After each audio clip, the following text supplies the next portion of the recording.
महाभारत का युद्ध, धर्म और अधर्म का संघर्ष, शक्ति और नीति का टकराव। इन सब के बीच एक ऐसा अध्याय है जो आज भी लोगों के दिल को छू जाता है।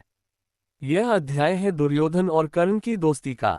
दो ऐसे योद्धाओं की कहानी जिनमें एक को समाज ने स्वीकार नहीं किया और दूसरे ने समाज की परवाह किए बिना उसे अपने सिर पर बिठा लिया। ये कहानी राजसी राजनीति से ज्यादा मानवता का अनुपम उदाहरण है। कुरु सभा में दिन ढलने को था।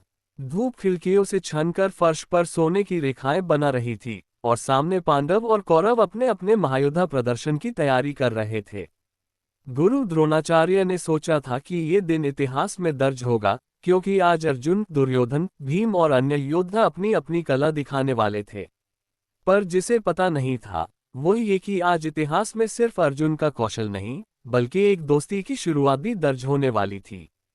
जब सभी राजकुमार अपने अपने धनुष पर तार चढ़ा रहे थे, उसी समय एक तेजस्वी सूर्य की तरह दमकता हुआ युवक मंच पर आया। उसके चेहरे पर आत्मविश्वास, चाल में दृढ़ता और आंखों में ऐसी चमक थी जो किसी भी महान योद्धा में देखने को मिलती है। ये कर्ण था, जिसे दुनिया सूतपुत्र कहकर तिरस्कार करती थी। कर्ण ने गुरु द्रोण से अग्नि की लपटों जैसी आवाज में कहा, गुरुदेव, मुझे भी अपने कौशल का प्रदर्शन करने की अनुमति दें। सभा में एक क्षण को सन्नाटा छा गया। कुछ क्षणों बाद हंसी की आवाजें गूंजने लगीं, क्योंकि समाज को जाति का चश्मा पसंद था, प्रतिभा का नहीं। द्रोणाचार्य ने कठोर स्वर में कहा, यह आयोजन राजकुमारों के लिए है, किसी सूतपुत्र के लिए नहीं। कर्ण के चेहरे की चमक उसी पल हल्की सी बुझ गई, लेकिन उसकी आंखों में आग और गहरी हो गई। उसने कहा, कौशल का संबंध जाति से नहीं, साधना से होता है। लेकिन सभा ने उसके शब्दों को हवा में उड़ा दिया। ये वह क्षण था जिसने इतिहास को मोड़ दिया, क्योंकि इस अपमान को देखकर एक और राजकुमार के दिल में आग जल उठी। उस सभा में दुर्योधन बड़े गौर से कर्ण को देख रहा था। उसने देखा कर्ण की आंखों में अर्जुन जैसी प्रतिभा थी, लेकिन समाज ने उसे धूल में दबा दिया था। दुर्योधन धीरे धीरे आगे बढ़ा और सभी को चुप कराते हुए बोला, एक योद्धा की पहचान उसके जन्म से नहीं, उसके वीरता से होती है। अर्जुन, यदि तुम राजकुमार हो तो मैं भी हूं। इसलिए मैं घोषणा करता हूं, कर्ण को भी वही अधिकार मिलेगा जो एक राजकुमार को मिलता है। सभा में हलचल मच गई। भीष्म, द्रोणाचार्य, विदुर सब चौंक उठे, क्योंकि दुर्योधन ने ऐसा कदम पहले कभी नहीं उठाया था। फिर दुर्योधन ने घोषणा की, कर्ण आज से अंदेश का राजा है। अब ये कोई सूतपुत्र नहीं, बल्कि राजा कर्ण है। अब कौन उसे रोक सकता है? सभा में तालियों की आवाज गूंजी। दुर्योधन ने कर्ण के कंधे पर हाथ रखा और कहा, दोस्त, अब दुनिया तुझे नहीं रोक पाएगी। मैं तेरे साथ हूं, आज भी और आगे भी हमेशा रहूंगा। कर्ण के आंसू उसके गालों पर बह चले। पहली बार किसी ने उसकी जाति नहीं देखी, उसकी योग्यता देखी थी। यही थी दोस्ती की शुरुआत। समाज ने जहां कर्ण को धक्का दिया, वहीं दुर्योधन ने उसे हाथ पकड़कर उठा लिया। लोग कहते थे कि दुर्योधन ने कर्ण को इसलिए मित्र बनाया था क्योंकि उसे अर्जुन जैसा प्रतिद्वंद्वी चाहिए था। लेकिन सच्चाई इससे कहीं ज्यादा गहरी थी। कर्ण ने अपने पहले संवाद में ही दुर्योधन से कहा था, आज आपने मुझे सम्मान दिया है।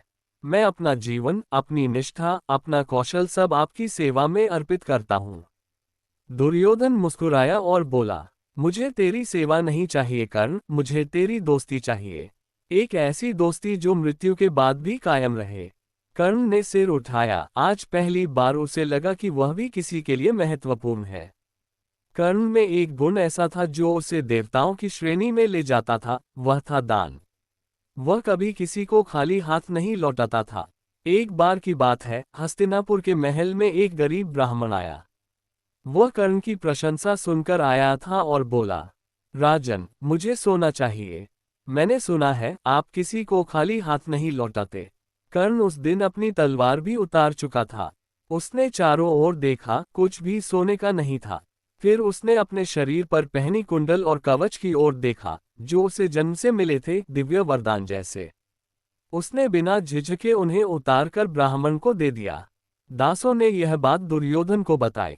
दुर्योधन दौड़ता हुआ आया और बोला, कर्ण, तुम पागल हो गए हो क्या?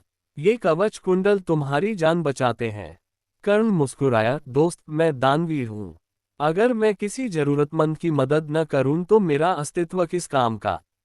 दुर्योधन कुछ क्षण चुप रहा, फिर बोला, अगर तू मेरे लिए अपना जीवन दांव पर लगा सकता है तो मैं भी तेरे लिए दुनिया से लड़ जाऊंगा। यही थी उनकी दोस्ती की सच्चाई।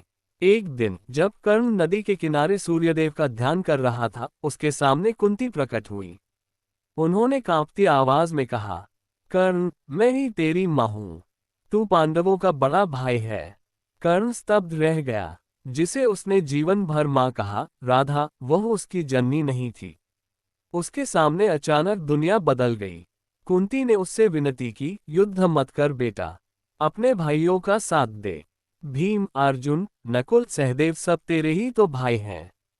कर्ण के दिल में तूफान उठ गया, पर उसने दृढ़ स्वर में कहा, माता, आपने मुझे जन्म दिया पर पालन नहीं किया। आज जो कुछ हूं वह दुर्योधन की वजह से हूं। वह मेरे साथ खड़ा रहा जब दुनिया ने मुझे ठुकरा दिया। मैं उसे कभी धोखा नहीं दे सकता। कुंती रो पड़ी। तब कर्ण ने एक वचन दिया, माँ, मैं तुम्हें आश्वासन देता हूँ, तुम्हारे 5 पुत्र जीवित रहेंगे। अर्जुन को छोड़कर बाकी सब सुरक्षित रहेंगे। कुंती ने कर्ण को गले लगा लिया, लेकिन कर्ण का मन युद्ध से पहले ही टूट चुका था। जब कुरुक्षेत्र में युद्ध की शुरुआत हुई, कर्ण दुर्योधन की सेना का सबसे बड़ा आधार था। हर दिन वह सैकड़ों योद्धाओं को धराशायी कर रहा था। दुर्योधन हमेशा उसकी ओर देखता और गर्व से कहता, कर्ण, तू मेरा अतुल्य मित्र है। युद्ध के 17वें दिन कौरवों की सबसे बड़ी आशा कर्ण अर्जुन के सामने था। दोनों के रथों के पहिए धूल उड़ाते हुए आगे बढ़ रहे थे। आज उनका सामना होना तय था। लड़ते हुए कर्ण का रथ एक गड्ढे में फंस गया। उन्होंने अर्जुन से कहा, अर्जुन, युद्ध की नीति कहती है कि संकट में पड़े योद्धा पर वार नहीं करते। मुझे पहिया निकालने दो। लेकिन कृष्ण ने कहा, कर्ण, जब द्रौपदी अपमानित हुई थी, जब अभिमन्यु पर 7 योद्धाओं ने एक साथ प्रहार किया था, तब क्या तुमने नीति याद रखी थी? कर्ण चुप था। अर्जुन ने अंतिम तीर छोड़ा और कर्ण धरती पर गिर पड़ा। उसकी अंतिम सांसों में बस एक ही नाम था, दुर्योधन। जब दुर्योधन को पता चला कि कर्ण मारा गया है, वह घोड़े से उतरकर जमीन पर बैठ गया। उसकी आंखें सुन्न थीं। वह धीरे धीरे बोला, मेरे भाइयों की मृत्यु का दुख मैं सह गया, मेरी सेना का नाश भी सह गया, पर आज मेरा मित्र चला गया। अब ये युद्ध खत्म है। अब जीवन में जीत का कोई अर्थ नहीं। उस दिन दुर्योधन ने पहली बार रोकर कहा, कर्ण, तू मेरा सच्चा मित्र था। तूने मेरे लिए अपनी जान दे दी। ये दृश्य केवल दुर्योधन को नहीं, पूरे इतिहास को रुला गया। लोग कहते हैं मृत्यु के बाद इंसान भुला दिया जाता है, लेकिन दुर्योधन ने कर्ण को कभी नहीं भुलाया। उसने अंतिम संस्कार में स्वयं कर्ण के चरण पकड़े और बोला, मित्र, मैं हार गया क्योंकि तू अब मेरे साथ नहीं है। यदि तू जीवित होता तो पूरी दुनिया हमारी होती। दुर्योधन के हृदय का ये दर्द आज भी इतिहास में दर्ज है। ये कहानी हमें सिखाती है, जाति महानता तय नहीं करती, कर्म करते हैं। सच्चा मित्र वही होता है जो कठिन परिस्थिति में साथ दे। वफादारी किसी सौदे से नहीं, दिल से पैदा होती है। दुनिया चाहे जो भी कहे, मित्रता अपना अलग धर्म रखती है। कर्ण और दुर्योधन की यह मित्रता इसलिए महान मानी जाती है क्योंकि यह स्वार्थ से नहीं, सम्मान और विश्वास से जन्मी थी। अगर आपको यह वीडियो अच्छा लगा हो तो लाइक और सब्सक्राइब करें और अपने दोस्तों को शेयर करते हुए एक अच्छा सा कमेंट भी अवश्य करें। धन्यवाद।